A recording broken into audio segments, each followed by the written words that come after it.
ಸದಾ ಮಕ್ಕಳಿಂದ ತುಂಬಿರುತ್ತಿದ್ದ ಆ ಶಾಲೆ ಈಗ ಬಿಕೋ ಎನ್ನುತ್ತಿದೆ. ಗುಡ್ಡ ಕುಸಿತ ಹಿನ್ನೆಲೆ ಶಾಲೆ ಸಂಪೂರ್ಣ ಬಂದ್ ಆಗಿದೆ.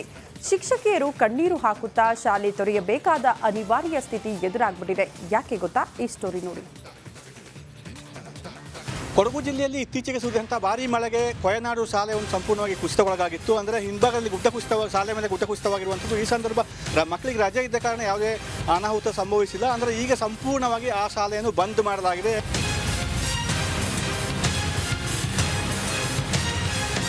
ಶಾಲೆಯ ಗೇಟ್ನಲ್ಲಿ ನಿಷೇಧದ ಬ್ಯಾನರ್, ಸ್ಕೂಲ್ ಒಳಗೆ ರಾಶಿ ರಾಶಿ ಮಣ್ಣು, ಕೊಠಡಿ ಒಳಗೆ ಕಲ್ಲುಗಳ ರಾಶಿ, ಮುರಿದು ಬಿದ್ದ ಕಿಟಕಿ, ಪೀಠೋಪಕರಣಗಳಿಗೆ ಹಾನಿ, ಹಾಳಾದ ವಸ್ತುಗಳನ್ನ ತೆರವು ಮಾಡ್ತಾ ಇರುವ ಶಾಲಾ ಸಿಬ್ಬಂದಿ, ಕಣ್ಣೀರು ಹಾಕ್ತಾ ಇರುವ ಶಿಕ್ಷಕರು. ಕೊಡಗು ಜಿಲ್ಲೆ ಮಡಿಕೇರಿ ತಾಲೂಕಿನ ಕೊಯನಾಡ ಸರ್ಕಾರಿ ಹಿರಿಯ ಪ್ರಾಥಮಿಕ ಶಾಲೆಯ ಪರಿಸ್ಥಿತಿ ಇದು.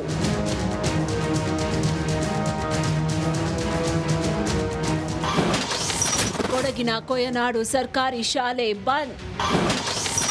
ಗುಡ್ಡ ಕುಸಿತ ಹಿನ್ನೆಲೆ ಬೇರೆ ಶಾಲೆಗೆ ಮಕ್ಕಳು ಶಿಫ್ಟ್.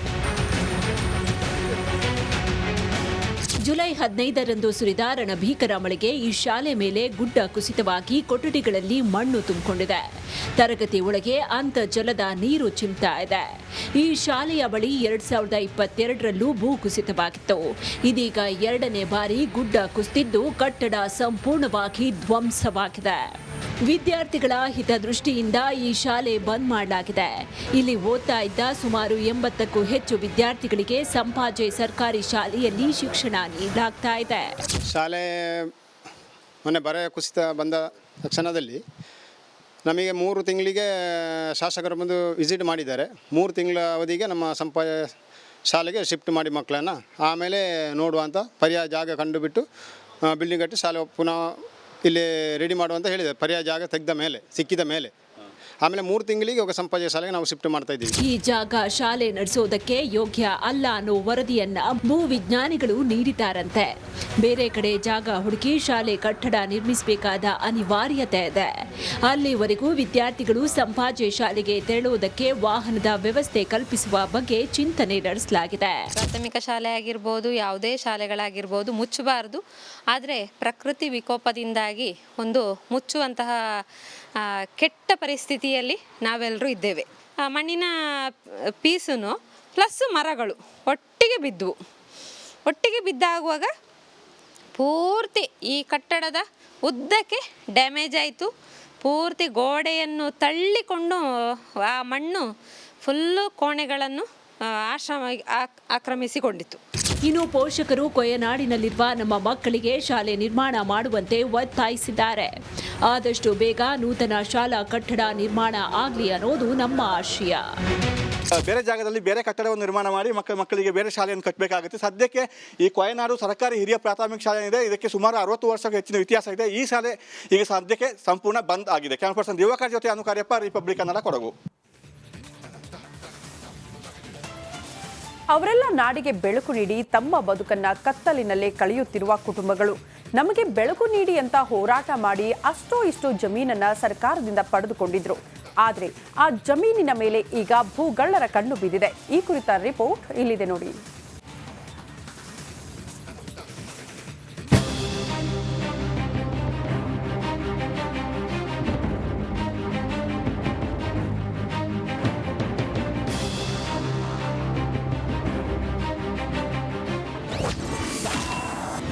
ಮುಳುಗಡೆ, ಸಂತ್ರಸ್ತರ ಭೂಮಿ ಮೇಲೆ ಭೂಗಳ್ಳರ ಕಣ್ಣು.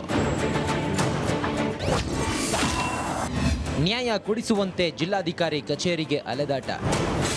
ಹೀಗೆ ತಮ್ಮ ಜಮೀನಿನ ಖಾತೆಗಳನ್ನು ಹಿಡಿದು ಹೋರಾಟ ಮಾಡುತ್ತಿರುವ ಇವರು ಚಕ್ರ ಸಾವೆಹಕ್ಲು ಡ್ಯಾಂ ನಿರ್ಮಾಣ ವೇಳೆ ತಮ್ಮ ಭೂಮಿ ಕಳೆದುಕೊಂಡ ಮುಳುಗಡೆ ಸಂತ್ರಸ್ತರು.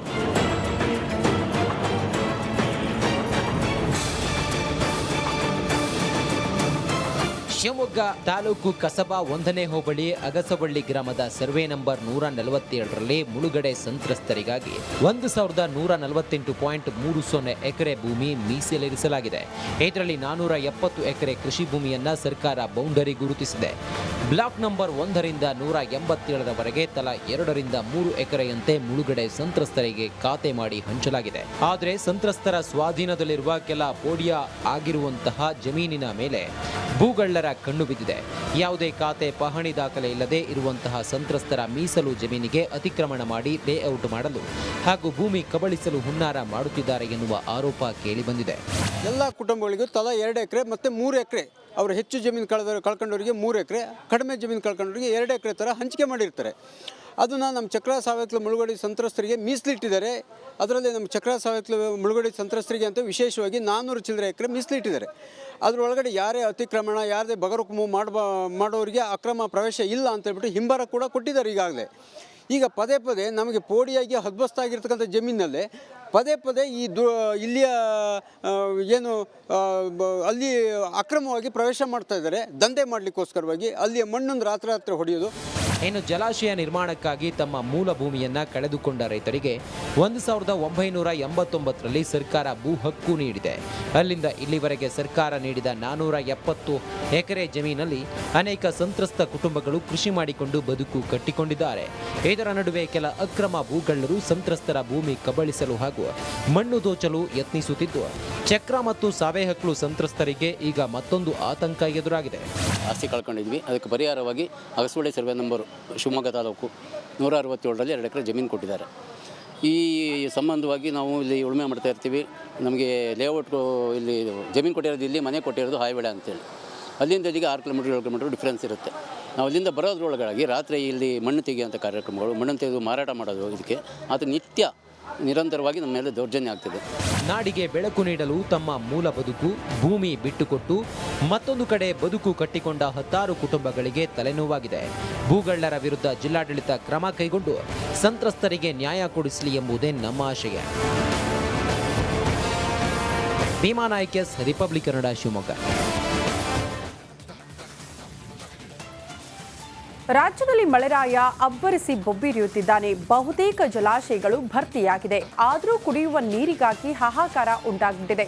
ಮಹಿಳೆಯರು ಖಾಲಿ ಕೂಡ ಹಿಡ್ಕೊಂಡು ಪುರಸಭೆ ವಿರುದ್ಧ ಆಕ್ರೋಶ ವ್ಯಕ್ತಪಡಿಸಿದ್ದಾರೆ. ಅಷ್ಟಕ್ಕೂ ಜೀವ ಜಲಕ್ಕೆ ಬವಣೆ ಎದುರಾಗಿರೋದಾದ್ರೂ ಎಲ್ಲಿ ಅಂತೀರಾ? ಈ ಸ್ಟೋರಿ ನೋಡಿ.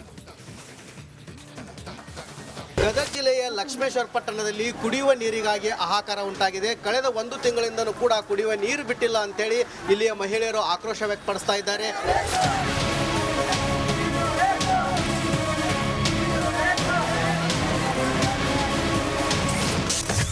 ಮಳೆಗಾಲದಲ್ಲೂ ಹನಿ ಹನಿ ನೀರಿಗಾಗಿ ಹಾಹಾಕಾರ. ಲಕ್ಷ್ಮೇಶ್ವರ ಪಟ್ಟಣದಲ್ಲಿ ಜೀವಜಲಕ್ಕೆ ಹೋರಾಟ. ಮಳೆ ನಡುವೆಯೂ ಕಾಲಿಕೊಡ ಹಿಡಿದು ಆಕ್ರೋಶ.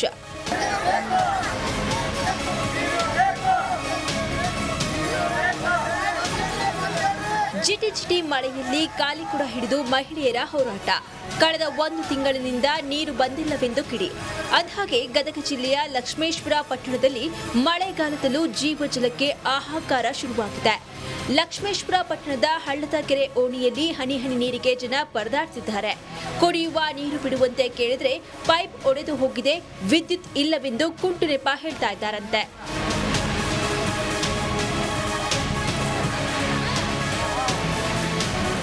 ನೀರಿಲ್ಲ, ತಿಂಗಳಿಗೊಮ್ಮೆ 2 ತಿಂಗಳಿಗೊಮ್ಮೆ ನೀರು ಬಿಡ್ತಾರ.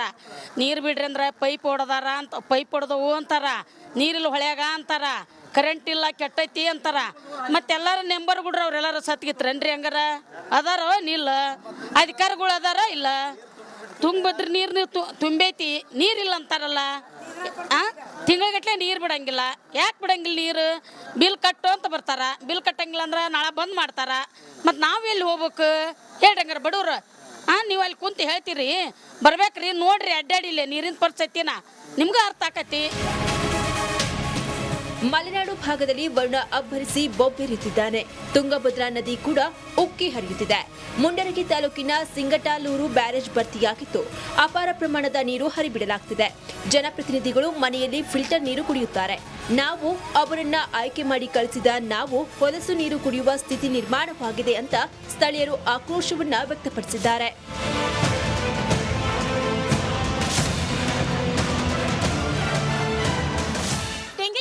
ಬಂದಾಗ ಈಗ ತಿಂಗಳ ಗಂಟ್ಲೆ ನೀರು ಬಿಟ್ಟಂದ್ರೆ ನಾವು ಗುಂಡಿ ಒಳಗ ಕಾತ್ ಇಟ್ಕೋಬೇಕ್ರಿ. ಅವು ಬರ್ರಿ ಬೇಕಾರ ನಮ್ಮ ಮನೆಗೆ ಬಂದು ನೋಡಿ ನೀವು ನೀರಂಕರ ರಾಡಿ ಈಗ ಆರಿಸಿ ಹೋದವ್ರ ಮನ್ಯಾಗ ಫಿಲ್ಟರ್ ನೀರು ನಾವು ಓಟ್ ಹಾಕ್ದವ್ರ ಮನ್ಯಾಗ ರಾಡಿ ನೀರು ಕುಡಿಬೇಕು.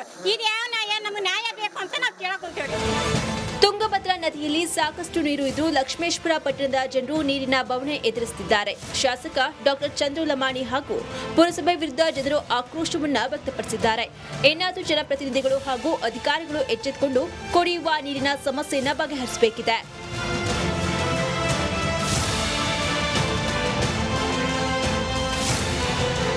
ಇಲ್ಲಿಯ ಭಾಗದ ಜನಪ್ರತಿನಿಧಿಗಳು ಏನು ಮಾಡ್ತಾ ಇದ್ದಾರೆ ಅಂತೇಳಿ ಮಹಿಳೆಯರು ಆಕ್ರೋಶ ವ್ಯಕ್ತಪಡಿಸ್ತಾ ಇದ್ದಾರೆ.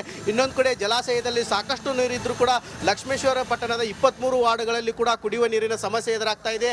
ಇನ್ನಾದರೂ ಈ ಭಾಗದ ಜನಪ್ರತಿನಿಧಿಗಳಾಗಿರ್ಬೋದು, ಅಧಿಕಾರಿಗಳು ಎಚ್ಚೆತ್ತುಕೊಂಡು ಕುಡಿಯುವ ನೀರಿನ ಸಮಸ್ಯೆ ಬಗೆಹರಿಸಬೇಕಾಗಿದೆ. ಕ್ಯಾಮರಾಮ್ಯಾನ್ ಮಂಜುನಾಥ್ ಜೊತೆ ಮಂಜು ಪತ್ತ, ರಿಪಬ್ಲಿಕ್ ಕನ್ನಡ, ಗದಗ್.